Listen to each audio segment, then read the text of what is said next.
जय हिंद प्यारे दोस्तों। आज आप सब लोग जानते हैं, हम लोग आज याद कर रहे हैं 29 अगस्त के दिन, जो दिन है आपका देश में बहुत अच्छे से मनाया जाता है खेल दिवस के नाम पर। और इस खेल दिवस को हम मनाते हैं आपका मेजर ध्यानचंद जी के जन्मदिन के अवसर पर, जिनका जन्म हुआ था आपका कब? आप कहेंगे भैया 29 अगस्त 1905 को प्रयागराज की धरती पर उत्तर प्रदेश में जिनका जन्म हुआ। और अगर हम इनके देहांत की बात करते हैं तो इनका देहांत हुआ आपका 1979 में एम्स अस्पताल में लीवर की बीमारी के चलते हुए। तो एक स्लोगन मैंने लिखवाया, देशभक्त देश की शान मेजर ध्यानचंद जी के जन्मदिन के अवसर पर हम लोग उनके बारे में बात करना चाहते हैं। तो उनका देश के लिए क्या योगदान था, तो उन्होंने एक कथन दिया था और आप उस कथन से महसूस करना। उन्होंने कहा था, जिस दिन मेरी मौत हो जाएगी तो उस दिन ये पूरी दुनिया रोएगी, और जिस दिन ये पूरी दुनिया रोएगी मेरा भारत नहीं रोएगा। एक इतना महान खिलाड़ी भारत के लिए जो हमारी रग रग में बसा हुआ है, ऐसे व्यक्ति ने ऐसे शब्द क्यों कह दिए थे कि मेरे मरने पर दुनिया रोएगी लेकिन ये भारत नहीं रोएगा? ऐसा क्या था, उन्होंने क्या झेला पूरी जिंदगी? तो ये बात आप लोग सुनना। तो जब उनका जन्म हुआ, कहां पर जन्म हुआ? प्रयागराज की धरती पर उनका जन्म हुआ। उनकी माता का नाम शारदा सिंह था और उनके पिता का नाम सोमेश्वर दुत्त सिंह था। इनके भाई का नाम आप लोग बोर्ड पर लिखा हुआ देख रहे होंगे। इनके भाई का नाम रूप सिंह था, जो खुद एक हॉकी के खिलाड़ी थे। और जितने भी ओलंपिक मेजर ध्यानचंद खेले, उनके भाई रूप सिंह भी उन ओलंपिक में इनके साथ थे। मतलब दोनों भाई साथ साथ खेले। और बोले तो रूप सिंह इतने ही बड़े दर्जे के खिलाड़ी थे जितने बड़े दर्जे के खिलाड़ी मेजर ध्यानचंद थे। तो इनकी हॉकी की शुरुआत कुछ इस तरह से होती है। कहते हैं कि बचपन से बड़ा शौक था इनको हॉकी खेलने का, और हॉकी खेलने के इस शौक में ये प्रैक्टिस दिन में करते, और दिन में करते करते रात को प्रैक्टिस की आदत लग गई। और जो कहते हैं कि रात की चांद के उजाले में प्रैक्टिस करते, चांद के उजाले में प्रैक्टिस करते, तो मोहल्ले वालों ने नाम ही क्या रख दिया? चांद नाम रख दिया। तो ध्यान सिंह का नाम ध्यानचंद पड़ गया। किस लिए? चांद की रोशनी में खेलते रहने के कारण। प्रैक्टिस पता है कहां करी? प्रैक्टिस करी रेल की पटरियों पर। रेल की पटरी आप समझ के देखो, एक पटरी पर गेंद का बैलेंस बनाना, क्योंकि पटरी क्या होती है आपकी, दोनों साइड से, लेफ्ट और राइट से उसका कर्व बना हुआ रहता है, गेंद बीच में रुक ही नहीं सकती। उस पटरी पर प्रैक्टिस करते हुए ध्यानचंद देश को कहां ले गए?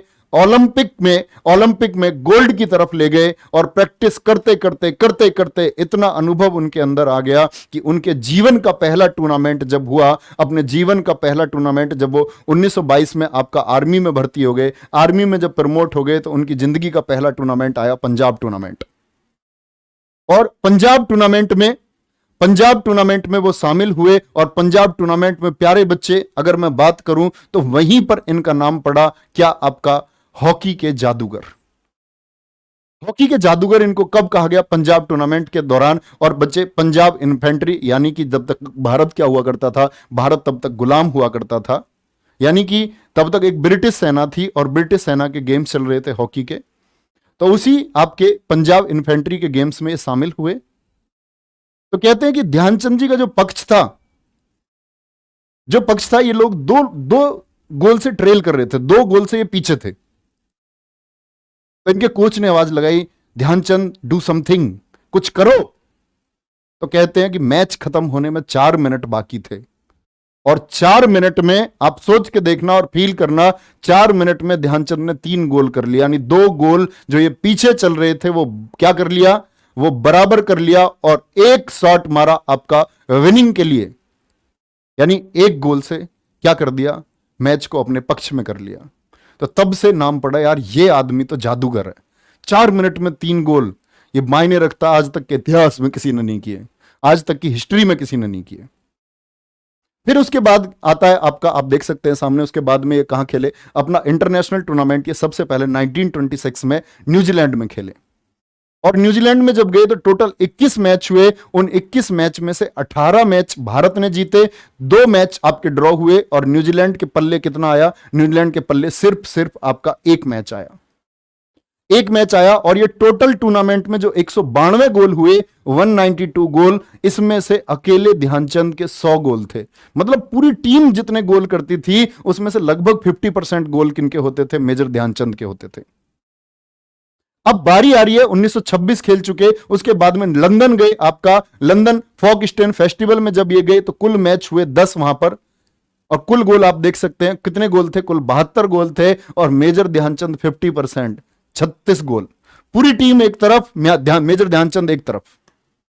अब सबसे बड़ी बात है कि ओलंपिक आने वाले हैं, ओलंपिक की तैयारियां चल रही हैं, और पहले ओलंपिक आ जाते हैं आपके कौन से, भारत की हॉकी टीम के लिए, जब ये गोल्ड जीते। और वो ओलंपिक था आपका नीदरलैंड का, जिस देश में ये ओलंपिक हो रहे थे 1928 में, उसी की धरती पर उसी को हराया।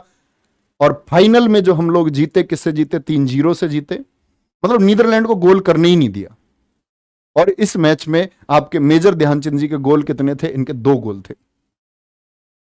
तो ये पहला टूर्नामेंट था हॉकी का जब इंडियन हॉकी टीम ने अपना पहला गोल्ड जीता। मतलब एक प्राउड मूवमेंट था। आप सोच करके देखिए, आज भारत के पास ओलंपिक में गोल्ड जो है उनकी संख्या बहुत कम है। अगर हम पर्सनल बात करते हैं तो 2 ही लोग ऐसे हैं व्यक्तिगत प्रतिस्पर्धाओं में, 2008 आपका बीजिंग में जीत चुके हैं, कौन, अभिनव बिंद्रा। और अगर हम बात करते हैं आपका 2020 टोक्यो, नीरज चोपड़ा। इसके अलावा सिर्फ हॉकी टीम एक ऐसा भारत के लिए गर्व हुई है जिसकी वजह से हम 8 गोल्ड मेडल जीत पाए। 1928 तो एम्स्टर्डम में हम लोगों ने पहला, और ये मेजर ध्यानचंद जी का पहला ओलंपिक था। कहते हैं कि फाइनल में बहुत अच्छा प्रदर्शन किया। इसके बाद में अगला ओलंपिक आता है आपका 1932 का। 1932 के ओलंपिक हुए आपके लॉस एंजल्स अमेरिका में।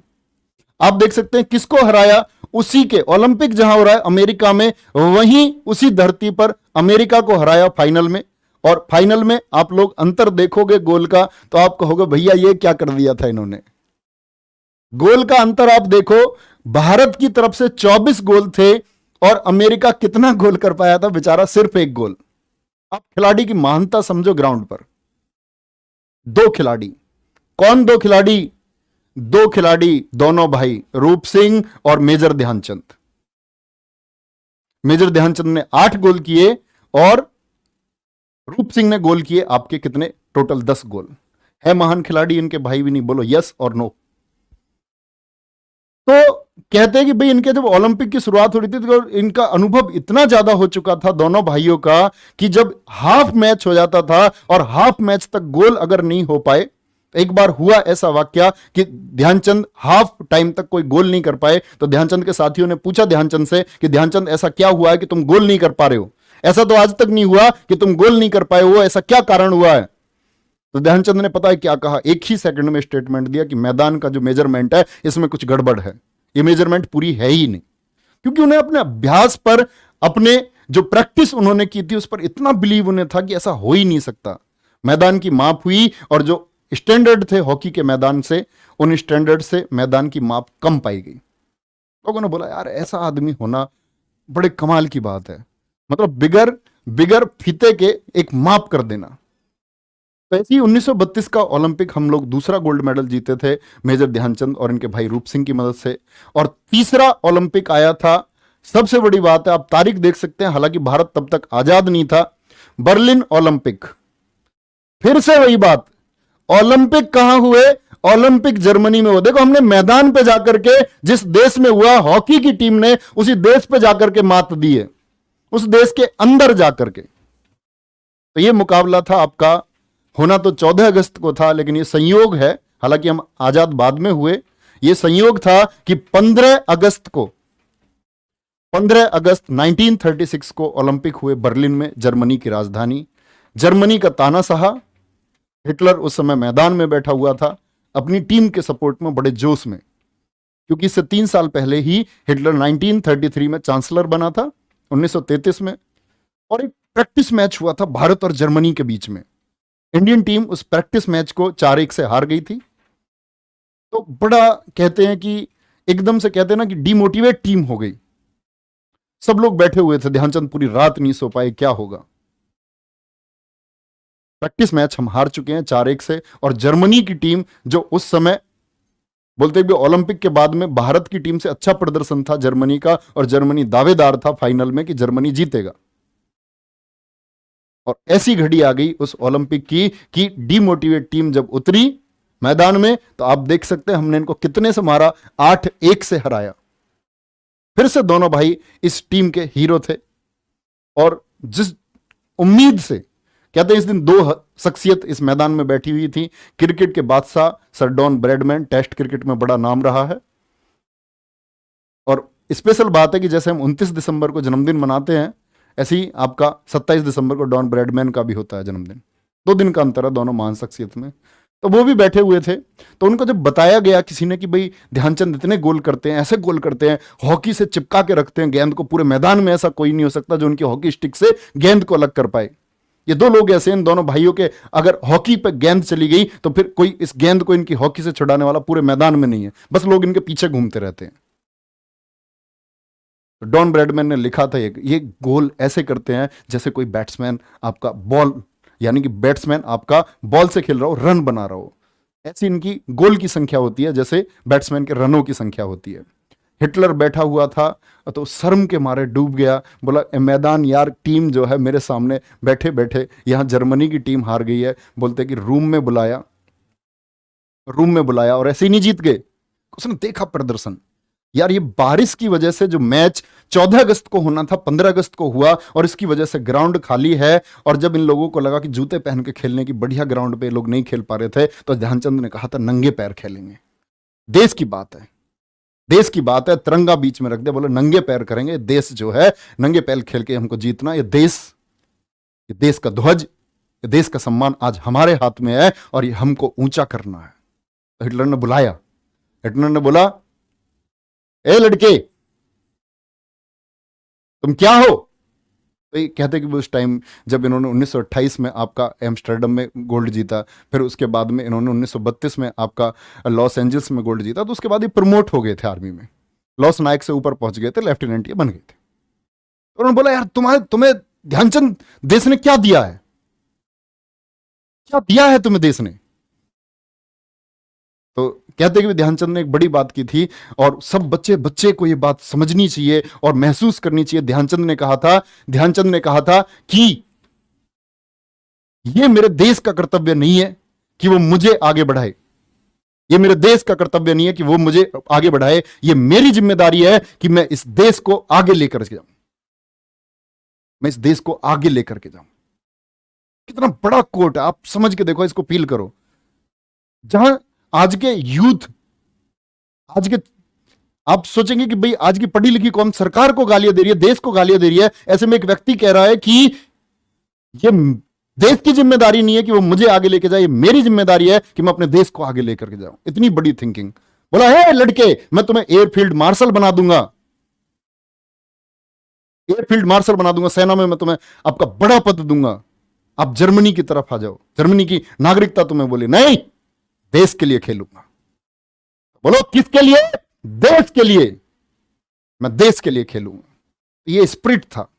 और मैंने एक बात बोली ना आपसे कि मेजर ध्यानचंद ने एक बात कही थी कि मेरी मौत पर ये पूरी दुनिया रोएगी, भारत नहीं रोएगा। तो आप देख सकते हैं आज देश के हालात क्या है, क्योंकि उस व्यक्ति ने ऐसे स्टेटमेंट में दिया, जो व्यक्ति लोन लेकर के भारत का गर्व बढ़ाने के लिए, शान के लिए, कि मैं भारत के इतिहास में गोल्ड लिखूंगा, अपने दम पर लिखूंगा, और लोन लेकर के जाता है। और वही भारत का खिलाड़ी जब वापस आता है देश की भूमि पर, तो उसका कर्ज तक वो चुका नहीं पाता, अपना लोन वो पूरी जिंदगी नहीं भर पाता, वो भारत सरकार उसके लिए कुछ नहीं कर पाती, वो अपनी पूरी जिंदगी किसमें? एक कर्ज में गुजारता है। आप सोच के देख सकते हैं देश के गौरव के लिए देश ने क्या किया। इसीलिए ध्यानचंद ने कहा था कि ये देश जो है ये मेरे मरने पर आंसू नहीं बहाएगा। सबसे बड़ी बात है 29 अगस्त उनके जन्मदिन पर आज याद कर रहे हैं, मैं भी याद कर रहा हूं, आप भी याद कर रहे हैं। तो उनको बाकी पुरस्कार, पद्म पुरस्कार मिल चुके हैं, लेकिन एक भारत रत्न पुरस्कार सरकार को इन्हें देना चाहिए। ये डिजर्व करते हैं, क्योंकि इनके नाम पर खेल का पुरस्कार कर देना ये एक अच्छी चीज है कि राजीव गांधी खेल रत्न का पुरस्कार इनके नाम पर कर दिया, लेकिन हम कहते हैं कि इनको भारत रत्न मिलना चाहिए और पूरे देश से मांग उठनी चाहिए कि इनको भारत रत्न दिया जाए, क्योंकि डिजर्व करते हैं। भारत का गौरव है, भारत का सम्मान अंतर्राष्ट्रीय स्तर पर किसकी वजह से पहली बार ऊंचा हुआ, वो गोल्ड मेडल हमें किसकी वजह से मिला? वो हमें हॉकी टीम की वजह से मिला। और आपका बर्लिन, मैंने बताया ना, उस टाइम एक कप्तान थे, इन्होंने कहा था कि मैं ये महसूस भी नहीं कर पाता था कि मैं कप्तान कभी बन जाऊंगा, लेकिन कप्तान बनने से मतलब नहीं है, मतलब है देश के लिए गोल्ड आने से। तो ख्याल रखिए, उम्मीद करूंगा आप लोग समझ पाएंगे, और अपने कमेंट सेक्शन में अपने शब्द लिखना बिल्कुल ना भूलें, वीडियो को आप लोग शेयर करना बिल्कुल ना भूलें। अपना ख्याल रखिए। Thank you, bye bye, take care, Jai Hind, जय भारत।